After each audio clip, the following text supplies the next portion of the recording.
आखिरी वक्त और रसूलुल्लाह के आंसू। मदीना की रात कुछ अलग थी।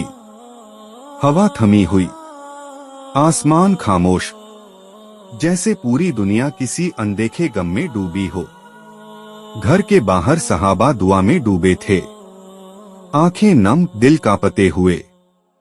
और उस घर के अंदर रहमत लिल आलमीन अपनी बीमारी के आखिरी पड़ाव में थे। कमरा सादा, लेकिन उसकी फिजा रूह को हिला देने वाली।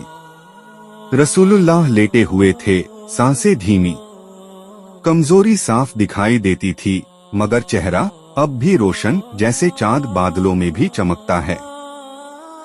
फिर दरवाजा धीरे से खुला, फातिमा अंदर दाखिल हुई।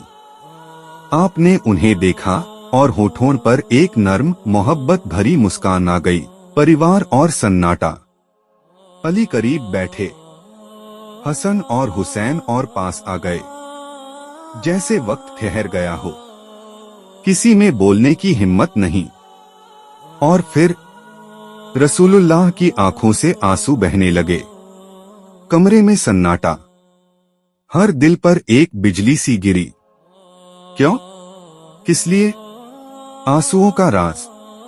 क्या ये आंसू दर्द के थे? क्या बीमारी ने थका दिया था? क्या तकलीफ ने रुला दिया? नहीं, राज कुछ और था। रसूलुल्लाह ने धीमी, टूटती हुई आवाज में फरमाया, मुझे अपनी उम्मत की फिक्र है। कमरे का माहौल कांप उठा, दिलों में सिसकियां उठीं। आपने फिर कहा, उनकी नमाज, उनका ईमान, उनका आखिरत का हाल, यानी आखिरी सांसों में भी उनके दिल में जो था वो हम थे। आप, मैं, हर उम्मती। आखिरी दुआ। कमजोर हाथ उठे, आंखों में नमी, होठों पर दुआ। ऐ अल्लाह, मेरी उम्मत को बख्श देना। सोचिए, दुनिया छोड़ने वाले लम्हों में इंसान अपने बच्चों को याद करता है, अपनों को थामता है, लेकिन रसूलुल्लाह ने हमें थामा। और आखिरी लफ्ज, उम्मती, उम्मती, जैसे मोहब्बत का समंदर आखिरी बार लहराया हो।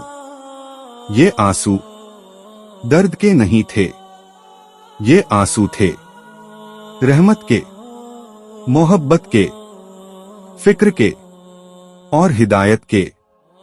अब सवाल ये नहीं कि क्यों आंसू बहे, सवाल ये है, क्या हम उन आंसुओं के काबिल बन पाए?